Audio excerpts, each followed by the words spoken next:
राधे राधे दोस्तों, जय श्री कृष्णा। रक्तबीज कौन था जिसके वध के लिए माँ पार्वती को लेना पड़ा महाकाली का विकराल रूप? माँ दुर्गा का जन्म महिषासुर, धूम्रविलोचन, शुंभ निशुंभ आदि जैसे दैत्यों के संहार के लिए हुआ और इसके लिए माँ ने कई अवतार भी लिए। इन्हीं में एक महाशक्तिशाली दैत्य था रक्तबीज। रक्तबीज की कहानी। चंड मुंड संहारे शोणित बीज हरे। माँ दुर्गा की आरती करते समय आप इस पंक्ति को जरूर पढ़ते होंगे। इस पंक्ति का अर्थ है चंड मुंड अर्थात शीश का संहार किया और शोणित अर्थात रक्त बीज को हर लिया, यानी रक्त बीज का वध किया। देवी दुर्गा को शक्ति का साक्षात स्वरूप माना जाता है।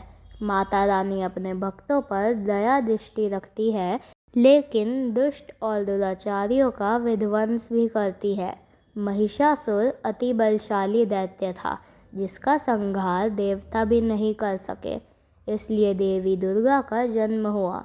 धार्मिक ग्रंथों में माँ दुर्गा के जन्म के अवतरण को लेकर कई कथाएं हैं। सर्वमान्य यही है कि माँ दुर्गा का अवतरण दैत्यों के संहार के लिए हुआ था।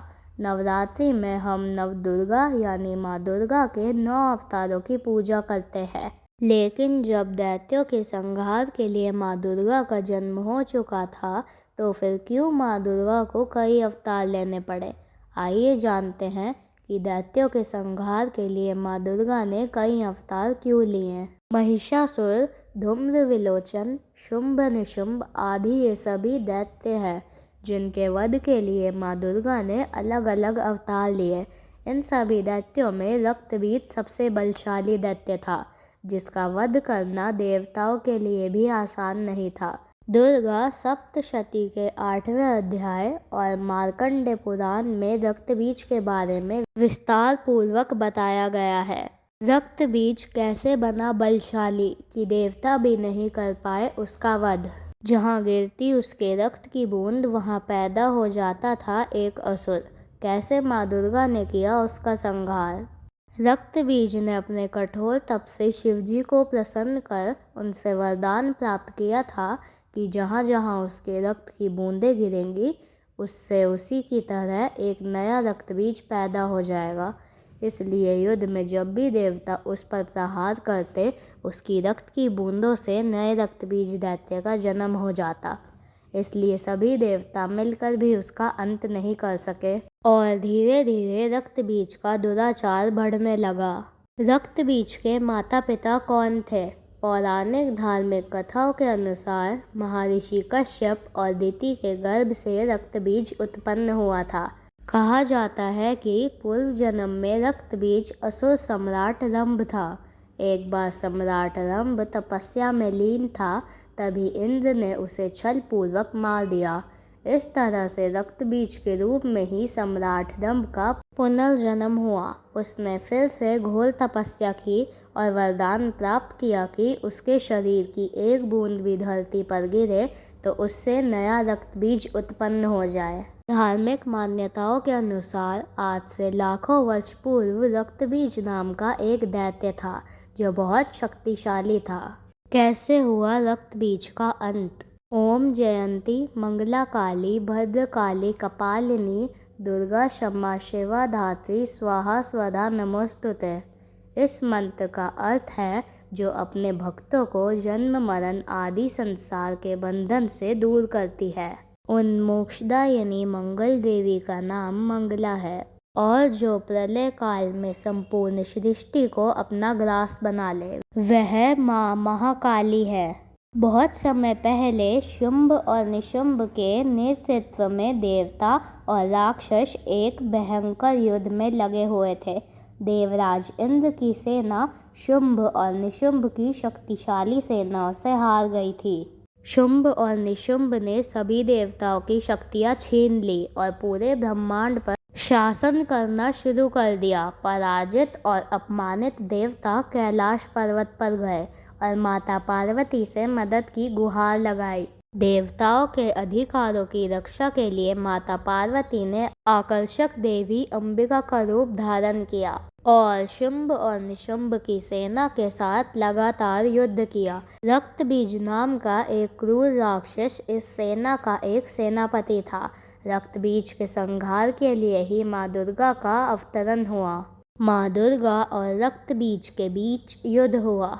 माँ दुर्गा जैसे ही उसके अंगों को काटने लगी तो उसके रक्त से नए दैत्य रक्त बीज का जन्म होने लगा। इस तरह से रक्त बीज दैत्य की सेना खड़ी हो गई। आखिरकार माँ ने देवी चंडिका को आदेश दिया कि जब वह रक्त बीज पर प्रहार करे तो वह उसका रक्त पी जाए। इससे नया रक्त बीज उत्पन्न नहीं होगा। इसके बाद माँ पार्वती ने भद्रकाली का रूप धारण किया। माँ पार्वती के इस रूप को संहार का प्रतीक माना जाता है। इस रूप में माँ की बड़ी बड़ी आँखें, शरीर का रंग काला, लंबी जीभ, आँखों में तेज, गले में मुंडमाला और दैत्यों के कटे हाथ थे। माँ काली के इस रूप को सनातन धर्म में अन्य सभी देवी देवताओं में विकराल माना जाता है। जहाँ जहाँ रक्त बीज का रक्त गिरता माँ उसे पी जाती और इससे नया दैत्य उत्पन्न नहीं हो पाता। कहा जाता है कि इस अवतार में माँ का रूप बहुत विकराल हो गया था और उन्होंने कई राक्षसों को निगल भी लिया था। इस तरह से माँ दुर्गा ने रक्त बीज का संहार किया। सिंह पर सवार होने वाली माता और माता चंडिका का पूजन ध्यान करने से भक्तों की रोगों से रक्षा होती है। संकट के समय और रोगों से बचाव के लिए देवी का विशेष पूजन करना चाहिए। देवी और रक्त बीज की कथा की सीख। रक्त बीज क्रोध, लालच, मोह जैसी बुराइयों का प्रतीक है। ये बुराइयां भी एक दूसरे के संपर्क में आती ही बढ़ने लगती हैं। अगर इन बुराइयों को पनपने का समय मिल गया तो समस्याएं बढ़ जाती हैं। जैसे ही ये बुराइयां हमारे अंदर प्रवेश करती हैं, हमें तुरंत ही इन्हें ख़त्म कर देना चाहिए, यानी इन्हें छोड़ देना चाहिए। कथा पर विचार करें तो रक्त बीज हमारे अहंकार के समान है, हमारे लोभ के समान है और हमारी जड़ता के समान है। यदि हम अपने भीतर के रक्त बीज पर विजय पा लेंगे तभी हम धर्म के मार्ग पर आगे बढ़ सकेंगे। माँ अंबिका देवी दुर्गा का एक रूप और माँ काली द्वारा राक्षस रक्त बीज का विनाश एक प्राचीन कथा है जो भारत में कई सदियों से कही जाती आ रही है। यह कहानी मानव जाति को अपने अंदर के रक्त बीज को पहचानने और हराने की सीख भी देती है। रक्त बीज का उल्लेख कई प्राचीन ग्रंथों और पुराणों में मिलता है, लेकिन हमने इस लेख को दुर्गा सप्तशती नामक प्रसिद्ध पाठ पर आधारित किया है। दुर्गा सप्तशती मार्कंडेय पुराण का अभिन्न अंग है। भक्त इसे चंडी या चंडीपथ या देवी महात्म्य भी कहते हैं। यह कथा दुर्गा सप्तशती के 8वें अध्याय में मिलती है। जय माता दी। दोस्तों, आपको यह कथा कैसी लगी कृपया कमेंट करके ज़रूर बताएं। अगर आपको यह वीडियो पसंद आई है तो इस वीडियो को लाइक करें और कृपया मेरे चैनल को सब्सक्राइब करें और कमेंट बॉक्स में जय माँ काली अवश्य लिखें। राधे राधे।